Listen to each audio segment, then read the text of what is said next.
اور حضرت علی رضی اللہ تعالیٰ عنہ بھی نہیں چاہتے تھے خلافت کی بیعت لینا، لیکن آخر کیا کرتے؟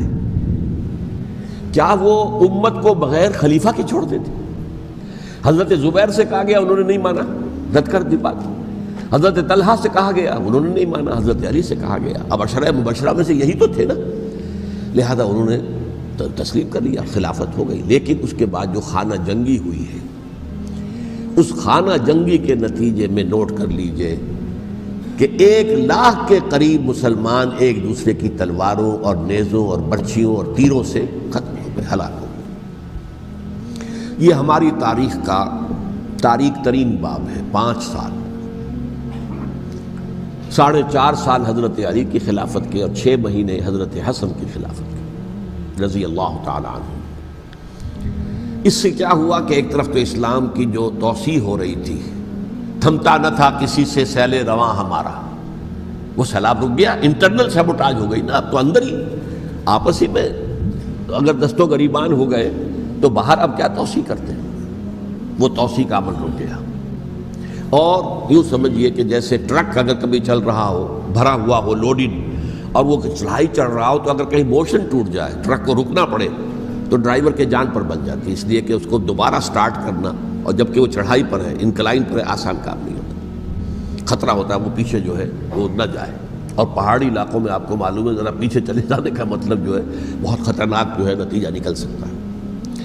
بہرحال حضرت علی رضی اللہ تعالیٰ عنہ نے اپنے خلافت میں ایک کام یہ کیا، اب اس کی کیا مصلحتیں تھیں یہ تو انہی کے علم میں ہوگا، ہم قیاس کر سکتے ہیں، میں اس میں نہیں جانا چاہتا۔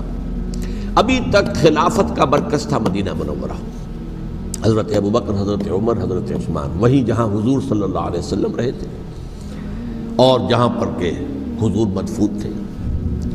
لیکن حضرت علی نے اپنا مرکز جو ہے وہ کوفہ بنا دیا۔ اچھا، اس کی ایک ظاہری وجہ یہ سمجھ میں آتی ہے کہ اسلام کا جو پھیلاؤ ہو گیا تھا، وہ سلطنت اتنی وسیع ہو گئی تھی کہ مدینہ منورہ بہت جنوب میں اور بڑے صحرا کو عبور کر کے جانا ہوتا تھا۔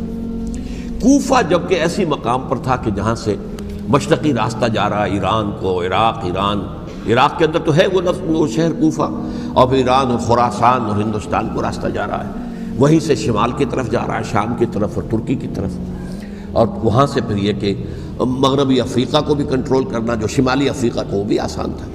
بہرحال حضرت علی نے کوفہ کو اپنا مرکز بنایا، اور نتیجہ یہ ہوا کہ سبائیوں کا بھی مرکز وہی بن گیا، چونکہ انہوں نے اپنے آپ کو گردا گرد رکھا حضرت علی کے رضی اللہ تعالیٰ عنہ۔ اب ظاہر بات ہے کسی پرٹیکولر پرسن کے خلاف تو کوئی مقدمہ موجود تھا نہیں، بلکہ جب جنگ جمل ہو رہی تھی، ابھی جنگ نہیں ہوئی تھی، حضرت عائشہ، حضرت طلحہ، حضرت زبیر وہ لے کر آئے تھے ایک لشکر اس مطالبے کے لیے کہ حضرت عثمان کے قاتلوں کو سزا دی جائے، قصاص لیا جائے۔ حضرت علی رضی اللہ تعالیٰ عنہ سے گفت و شنید ہو رہی تھی، حضرت علی جو ہے اس پر آمادہ ہو گئے کہ ٹھیک ہے، میں جو بھی قاتلین عثمان ہیں ان کو گرفتار کر کے سزا دوں گا۔ عین اسی وقت کوفے کی مسجد کے اندر جو ہے 10,000 کا مجمع کھڑا ہو گیا، ہم سب قاتل عثمان ہیں، لو ہم سے بدلہ کہاں سے لوگے؟ اور انہوں نے کیا کیا، جاتے ہی جنگ چھیڑ دی، اور جب چھڑ جائے تو یا مرو یا مارو، اس کے علاوہ تو کوئی چارہ کار ہوتا ہی نہیں۔ ایک رات میں 10,000 مسلمان شہید ہوئے، جن میں 2 عشرہ مبشرہ میں سے حضرت زبیر اور حضرت طلحہ رضی اللہ تعالیٰ۔ تو یہ صورت تھی، سبائیوں نے گھیراؤ کیا حضرت علی کا رضی اللہ تعالیٰ۔ حضرت معاویہ دعوے دار نہیں تھے خلافت کے، قطعاً نہیں، ان کا صرف ایک دعویٰ تھا، اور وہ یہ تھا کہ عثمان کے قاتلوں کو گرفتار کرو، یا خود سزا دو یا ہمارے حوالے کرو، ہم اس سے قصاص لیں گے۔ اس لیے کہ قبیلہ بنو امیہ کا تھا، اور حضرت امیر معاویہ بنو امیہ میں سے، تو ایک خاندانی طور پر جو ہے ہم قصاص لیں گے ان سے جنہوں نے قتل کیا ہے حضرت عثمان کو۔ لیکن یہاں ظاہر بات ہے کہ حضرت علی رضی اللہ تعالیٰ عنہ کی طرف سے مطالبہ یہ ہوتا تھا، تم پہلے میری بیعت کرو، میرے ہاتھ مضبوط کرو تاکہ میں ان کے خلاف کوئی اقدام کر سکوں۔ لیکن انہیں یہ اندازہ تھا کہ اگر میں نے بیعت کی تو ظاہر بات ہے کہ حضرت علی تک پہنچنے سے پہلے مجھے گردن اڑا دیں گے یہ لوگ، اس لیے کہ سبائی جو ہے وہ آپ کو گھیرے ہوئے۔